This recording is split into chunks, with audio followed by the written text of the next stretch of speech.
Welcome to Ali spoken English. ఈరోజు మనం రైటింగ్కి సంబంధించి ఒక ముఖ్యమైన విషయం గురించి, ఒక పాయింట్ గురించి ఈరోజు డిస్కస్ చేద్దాం. అయితే మెయిన్ టాపిక్ గురించి డిస్కస్ చేయబోయే ముందు ఒక స్మాల్ అనౌన్స్మెంట్. ఎవరైనా సరే మా ఆన్లైన్ క్లాసెస్లో ఇంట్రెస్ట్ ఉన్న వాళ్ళు, మా ఆన్లైన్ క్లాసెస్ తీసుకోవాలనుకున్న వాళ్ళు ఎవరైనా కానండి, కింద డిస్క్రిప్షన్లో వాటికి సంబంధించిన ఫీజు డీటెయిల్స్ అన్ని ఇవ్వడం జరిగింది. మీరు చూడవచ్చు. చూసిన తర్వాత ఇంట్రెస్ట్ ఉన్నట్లయితే ఈ నెంబర్కి మీరు కాంటాక్ట్ అవ్వచ్చు. అది 1-to-1 కావచ్చు, లేదా గ్రూప్లో బ్యాచ్ వైజ్గా కావచ్చు. అర్థమైంది కదండి. 1-to-1 కావచ్చు, లేదా గ్రూప్ బ్యాచ్ వైజ్గా కూడా కావచ్చు. మీరు ఈ నెంబర్కి ఇంట్రెస్ట్ ఉన్నట్లయితే కింద ఫీజు డీటెయిల్స్ ఇవ్వడం జరిగింది. ఇంట్రెస్ట్ ఉన్నట్లయితే మీరు ఈ నెంబర్కి కాంటాక్ట్ అవ్వచ్చు. అదేవిధంగా నేను రాసిన పుస్తకాలు 3 ఉన్నాయండి. ఒకటి spoken English zero to hero, తర్వాత అడ్వాన్స్డ్ ఫ్రేజెస్, తర్వాత అన్లాక్ క్లాసెస్. ఈ పుస్తకాలు కావాలనుకున్న వాళ్ళు ఎవరైనా కానీ ఈ నెంబర్కి కూడా కాంటాక్ట్ అవ్వచ్చు. ఇప్పుడు ముఖ్యమైన మెయిన్ టాపిక్ గురించి డిస్కస్ చేద్దాం. Writing skills. మనం లెటర్స్ రాస్తూ ఉంటాం, ఇంకా ఏదైనా సరే డాక్యుమెంట్స్ రాస్తూ ఉంటాం. అయితే మనం ఇవి రాసేటప్పుడు చాలామంది ఎక్కువగా ఇబ్బంది పడుతూ ఉంటారు. దీనికి కారణం ఏంటి? కారణాలు చాలా ఉండొచ్చండి. అయితే అందులో ఒక కారణం ఏంటి అంటే, మనం తరచుగా ఏం చేస్తుంటామంటే, ఫలానా వ్యక్తి బాగా రాస్తాడు, నేను కూడా అలాగే రాయాలి అనుకోవడం. ఫలానా వ్యక్తి బాగా రాస్తాడు, నేను కూడా అతనిలాగే రాయాలి అనుకోవడమే ఒక పెద్ద తప్పు. ఎందుకంటే ఏ ఇద్దరు వ్యక్తి యొక్క ఆలోచనలు కూడా ఒకేలా ఉండవు. జార్జ్ బెర్నార్డ్ ఒక మాట అంటాడండి లాంగ్వేజ్కి సంబంధించి. 2 native speakers never speak alike అంటాడు.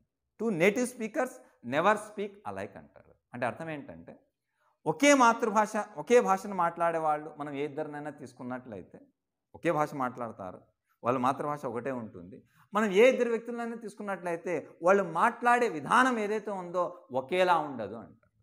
ఒక్కొక్కరు ఎక్స్ప్రెస్ చేసే విధానం ఏదైతే ఉందో ఒక్కొక్క విధంగా ఉంటుంది అంటారు. ఉదాహరణకు ఒక ఎగ్జాంపుల్ అండి. మనం ఒక 10 మెంబర్స్ని తీసుకొని ఒక షార్ట్ ఫిల్మ్ 1/2 అవర్ సినిమా చూపించామనుకోండి. చూపించిన తర్వాత ఇండివిజువల్గా ఒక్కొక్కరిని పిలిచి ఆ సినిమా గురించి వివరించమని చెప్పినట్లయితే ఆ 10 మంది కూడా వివరించే విధానం ఏదైతే ఉందో ఒకేలా ఉండదు. డిఫరెంట్ స్టైల్లో ఉంటుంది, డిఫరెంట్ వేస్లో ఉంటుంది. ఆ 10 మందిని సేమ్ స్టోరీ మనం అడిగినట్లయితే, ఒకేసారి చూపించి అడిగినట్లయితే వాళ్ళు వివరించే విధానం ఏదైతే ఉందో ఒక్కొక్క విధంగా ఉంటుంది. ఆ 10 మెంబర్స్ని కూడా ఒక పేపర్ ఇచ్చి ఆ స్టోరీ రాయమంటే వాళ్ళు ప్రజెంట్ చేసే విధానం కూడా ఒకేలా ఉండదు. వాళ్ళకి స్టైల్ డిఫరెంట్ మెథడ్లో, డిఫరెంట్ వేస్లో ఉంటుంది. ఆ 10 మెంబర్స్ని మీరు ఎక్స్పర్ట్ని కూర్చోబెట్టండి, ఒకేలా ఉండదు. లేకుంటే ఎవరైనా వేరే వాళ్ళని కూర్చోబెట్టండి, ఒకేలా ఉండదు. 2 native speakers never speak alike. 2 native speakers never write alike. ఏ ఇద్దరు వ్యక్తులు కూడా ఒకేలా రాయరు, ఒకేలా మాట్లాడరు. కాబట్టి మనం ఒకరు ఈ విధంగా రాస్తున్నారు, ఈ స్టైల్లో రాస్తున్నారు అంటే వాళ్ళ స్టైల్ చూడొచ్చండి, కొన్ని కాపీ చేయొచ్చు మనం. కానీ సేమ్ యాజ్ ఇట్ ఈస్గా వాళ్ళలాగా రాస్తేనే కరెక్ట్ అనుకోవడం తప్పండి.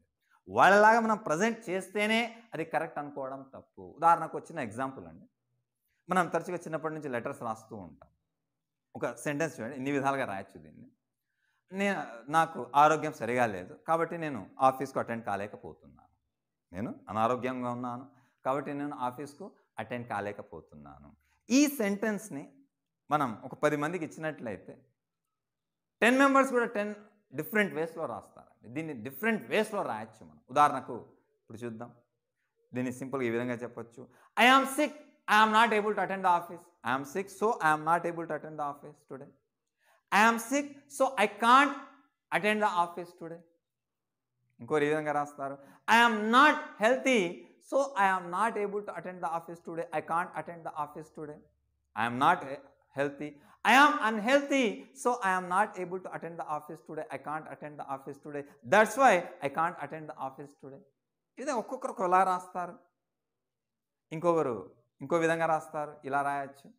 I can't attend the office today because I am sick, because I am ill, because I am unhealthy, because I am not healthy. I can't attend the office today. కారణం ఏంటి? Because అని చెప్పి ఈ విధంగా రాసే వాళ్ళు ఉంటారు. ఇంకో కొంతమంది సింపుల్ సెంటెన్స్లో ఈ విధంగా రాస్తారు. Being sick, I am not able to attend the office today. ఇంకోరు ఈ విధంగా రాస్తారు. I can't attend the office today. I am not able to attend the office today because of being sick, because of sickness, because of illness. So అర్థమైంది కదండి. ఒక్కొక్కరు present చేసే విధానం ఏదైతే ఉందో ఒక్కొక్క విధంగా ఉంటుంది. ఇంకొకరు ఈ విధంగా కూడా ప్రజెంట్ చేయొచ్చు. I am too sick to attend the office today. I am too sick, I am too unhealthy to attend the office today, I am too ill to attend the office today. నాకు ఆరోగ్యం సరిగా లేదు, నేను attend కాలేకపోతున్నాను.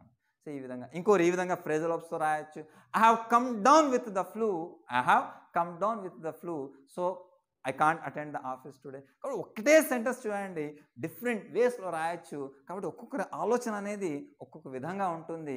మనం ఫలానా వ్యక్తి రాసినట్టే నేను రాయాలి, నేను కూడా అలాగే రాయాలి, నేను కూడా అలాగే మాట్లాడాలి అనేది తప్పండి. ఒక్కొక్కరి యొక్క స్టైల్ ఒక్కొక్కలా ఉంటుందండి. ఒకరు మాట్లాడే విధానం ఒక విధంగా ఉంటుంది, ఒకరు వ్రాసే విధానం ఒకలా ఉంటుంది. అయితే వాళ్ళని కాపీ చేయొచ్చు, వాళ్ళనే మనం కాపీ చేయొచ్చు. అయితే ప్రతిసారి వాళ్ళలాగా రాస్తేనే కరెక్ట్ అనుకోవడం తప్ప. మనం ఎక్కడైనా ఒక ఎస్సే చూసాం, అందులోంచి కొన్ని పాయింట్స్ తీసుకున్నాం, ఇది తప్పు కాదు. కొన్ని పాయింట్స్ తీసుకున్నాం, మనం రాయొచ్చు, యూస్ చేయొచ్చు. కానీ ఆ విధంగా రాస్తేనే కరెక్ట్ అనుకోవడం తప్పు. కాబట్టి ఇది గుర్తుపెట్టుకోండి. మీ యొక్క ఆలోచన ఏదైతే ఉందో పేపర్లో పెట్టడానికి డిఫరెంట్ వేస్ ఉన్నాయి, వాటిని మీరు యూస్ చేయొచ్చు. కొంతమంది సింపుల్ సెంటెన్స్ వాడతారు, కొంతమంది కాంపౌండ్ సెంటెన్స్ ఉపయోగిస్తారు, కొంతమంది కాంప్లెక్స్ సెంటెన్స్ ఉపయోగిస్తారు. సో అర్థమైంది కదండి.